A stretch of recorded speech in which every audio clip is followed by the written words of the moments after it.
नमस्कार, स्वागत है आपका न्यूज़ 24 प्राइम के टॉक शो अश्वनी सीएस में। मित्रों, आज हमारी और आपकी चर्चा का विषय है नरेंद्र मोदी जी द्वारा कोरोना काल में 20 लाख करोड़ का एक सो कॉल्ड पैकेज डिक्लेयर किया गया था। वो विशेषकर जो इंडस्ट्रियल सेटअप प्रभावित हुआ था कोरोना पीरियड में, उसको रिवाइव करने के लिए, नए स्टार्टअप्स को बूस्ट करने के लिए, एमएसएमई यूनिट्स को बढ़ाने के लिए। लेकिन हालात आज बिल्कुल इससे इतर है। पिछले 15 दिनों से मैं 1 to 1 इस विषय पे सर्वे कर रहा हूँ, सर्च कर रहा हूँ।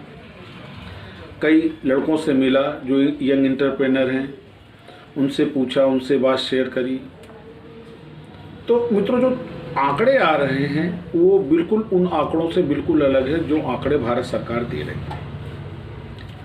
निसंदेह पैसा डिसबर्स हो रहा है, लेकिन बैंकों ने क्या किया कि ये जो एमएसएमई यूनिट्स के पैसे हैं, जो नए स्टार्टअप्स के पैसे हैं, ये लोन उनको, उन इंडस्ट्रीज़ को, उन यूनिट्स को दिए जा रहे हैं जो ऑलरेडी सेटअप्ड हैं, जो ऑलरेडी लोन अवेल कर रहे हैं।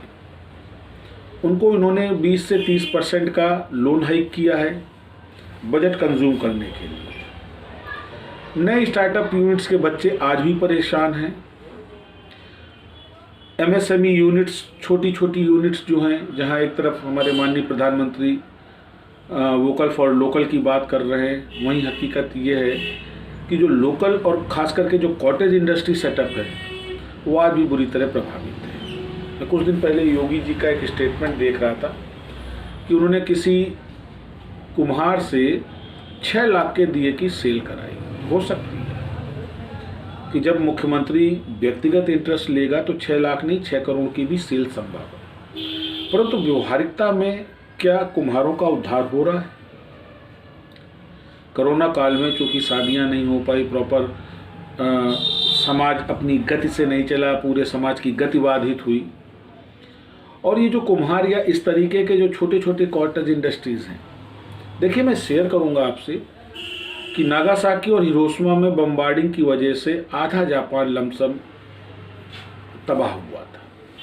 उसके बाद भी जापान ने अपने, मित्रों मैं जापान की बात आपसे शेयर करूंगा कि नागासाकी और हिरोशिमा में हुई बमबारी से जापान लमसम आधा तबाह हुआ था। उसके बाद भी जापान रिवाइव किया, और उसके सर्वाइवल का मेन कारण था कि जापान ने अपनी कॉटेज इंडस्ट्री को प्राथमिकता दी। हमारे यहाँ इंडस्ट्रियलाइजेशन को प्राथमिकता दी जा रही है। अच्छी बात है, औद्योगिकरण होना चाहिए, औद्योगिक इकाइयों का विकास होना चाहिए, परंतु हमको इस बात को भी ध्यान देना चाहिए कि भारत एक कृषि प्रधान देश है और भारत की जो मैक्सिमम आबादी है वो कृषि या उससे संबंधित या बाई प्रोडक्ट से उसकी जुड़ी हुई है।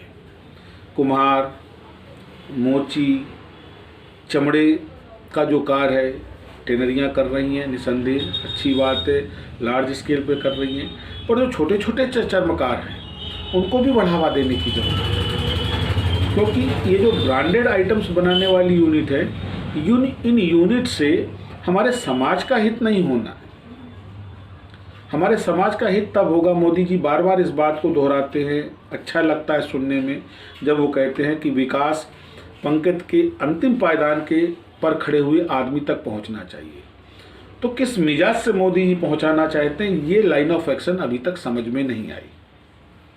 हमारे यहाँ जो मध्यम और निम्न मध्यम वर्ग है, वो जिस तरीके से उसकी उपेक्षा की जा रही है, और आज नहीं 74 सालों से अनवरत उसकी उपेक्षा की जा रही है। आज स्थितियाँ ये है कि जिस पॉलिसी को लेकर के वर्तमान भाजपा सरकार चल रही है, इसको देखते हुए लग रहा है कि आने वाले समय में हिंदुस्तान में 2 ही वर्ग बचेंगे आर्थिक आधार पर। एक तो जो उच्च वर्ग होगा और एक निम्न वर्ग होगा। मध्यम वर्ग पूरी तरीके से समाप्त हो जाएगा। कारण 74 सालों से उपेक्षित है, आज भी उपेक्षित है।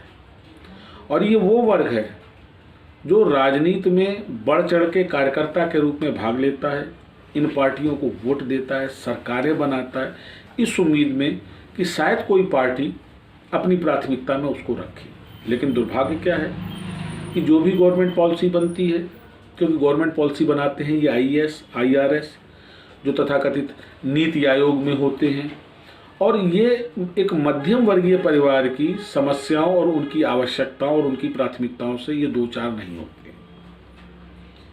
यही प्रॉब्लम इस बैंकिंग इंडस्ट्री में व्याप्त है।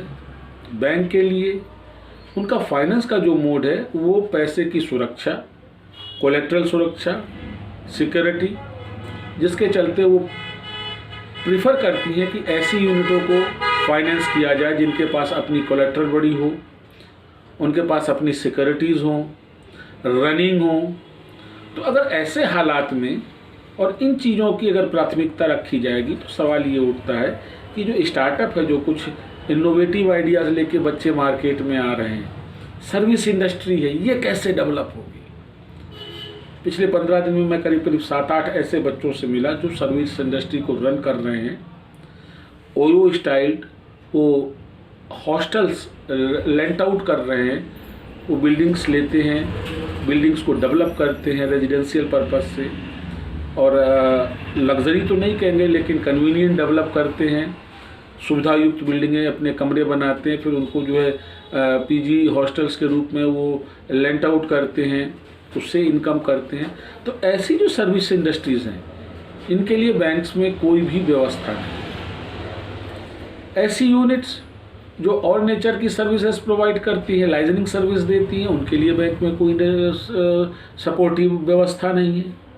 तो सवाल है कि किस स्टार्टअप की बात मोदी सरकार कर रही है, किस स्टार्टअप को ये बैंक कंसीडर कर रहे हैं। ये छोटी छोटी एमएसएमई यूनिट्स हैं। रजिस्ट्रेशन कराकर एमएसएमई की संख्याएं बढ़ाना इतना महत्वपूर्ण नहीं है जितना जो एग्जिस्टिंग सर्विस इंडस्ट्री है या एमएसएमई यूनिट्स हैं इनको डेवलप किया जाए। आज ज़रूरत है कि धरातल पर, ग्राउंड रूट लेवल पर ऐसी यूनिट्स को आइडेंटिफाइड करके इनको बढ़ाने के लिए योजनाएं लाना, इनको सपोर्ट करना। ये वो यूनिट्स है जो बहुत ही छोटे छोटे लोन से सर्वाइव कर सकती हैं, लेकिन बैंकों के पास इन यूनिट्स के लिए लोन नहीं है। बैंकों के पास लोन है एग्जिस्टिंग डेवलप्ड रनिंग यूनिट्स के लिए। क्यों? क्योंकि वो बैंक को अफोर्ड कर सकती हैं। जो छूटें आ रही हैं वो छूटें एमएसएमई यूनिट्स को नहीं मिल रही हैं, वो रिबेट्स नहीं मिल रही हैं, वो सब्सिडी नहीं मिल रही हैं। तो फिर ऐसी घोषणाओं का औचित्य क्या? मैं कई ऐसी यूनिटें जानता हूँ इन पर्सन जिनके आइडियाज़ ऑलमोस्ट इनोवेटिव हैं, जो ईमानदारी से वर्क कर रही हैं, लेकिन वो डेवलप नहीं कर पा रही हैं। क्यों? क्योंकि उनके पास में कोई अप्रोच नहीं है, उनको कोई सपोर्ट नहीं है। कह देना कि युवा पकौड़े तले और उसके बाद उसको एलोबरेट करना कि साहब हम तो स्वावलंबी होने की बात कर रहे हैं, स्वरोजगार की बात कर रहे हैं। ये बड़ा दोहरा चरित्र है हिंदुस्तान की राजनीति, और केवल इस मामले में नहीं, हर मामले में, चाहे हम राजनीति की बात करें, चाहे हम सामाजिकता की बात करें, भारत के राजनीति और राजनीतिज्ञों की जो दोहरा चरित्र है वस्तुतः हिंदुस्तान के विकास में ये बाधा है।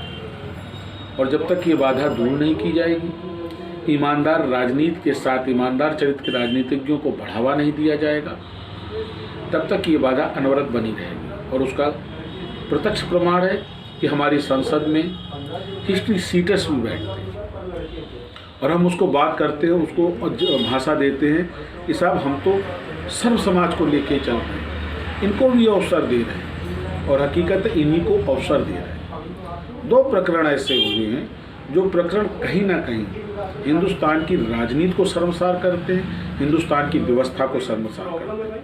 यदि आपको याद हो, उत्तर प्रदेश में जब समाजवादी पार्टी की सरकार थी तो एक नेता विशेष को ओबलाइज करने के लिए प्रदेश सरकार ने उन पर लगे सारे मुकदमे वापस लेने की घोषणा की थी, जो हाई कोर्ट के हस्तक्षेप से रुका था। और वही और वैसी एक घोषणा योगी सरकार में हुई थी, पुनः हाई कोर्ट ने हस्तक्षेप किया। सवाल ये है कि क्या इन सरकारों को नहीं लगता कि ऐसे लोगों को बढ़ावा दे करके आप क्या संदेश समाज को देना चाहते हैं? बाहुबलियों का राजनीति में आगमन ये राजनीति की मर्यादा को और राजनीति के इथिक्स को दोनों को धूल धूसरित करता है, दोनों को प्रभावित करता है। अगर हम वास्तव में हिंदुस्तान के विकास की बात करते हैं तो हमको देखना पड़ेगा कि हमारे नौजवानों को समुचित रोजी रोजगार के अवसर मिले, योजनाएं धरातल पर हों, योजनाएं वो हों जो व्यवहारिक रूप से उनको लाभ पहुंचा रही हैं। कागजी योजनाओं से उनका विकास संभव नहीं है। दुनिया के सबसे ज़्यादा युवा लोगों का देश है भारत, और 10 साल बाद ये दुनिया का सबसे ज़्यादा वृद्ध लोगों का देश भी होगा। ये 10 से 15 साल का जो पीरियड है, यही पीरियड है जब भारत अपनी श्रेष्ठता को सिद्ध कर सकता है। परंतु ये तभी करेगा जब यहाँ के युवाओं को समुचित विकास के अवसर मिले, उनकी शिक्षा को, उनकी रोजी रोजगार को, उनके व्यवसाय को। हम आप ऐसे ही चर्चा करते रहेंगे। आप हमारा चैनल सब्सक्राइब करें और हमको लाइक करें।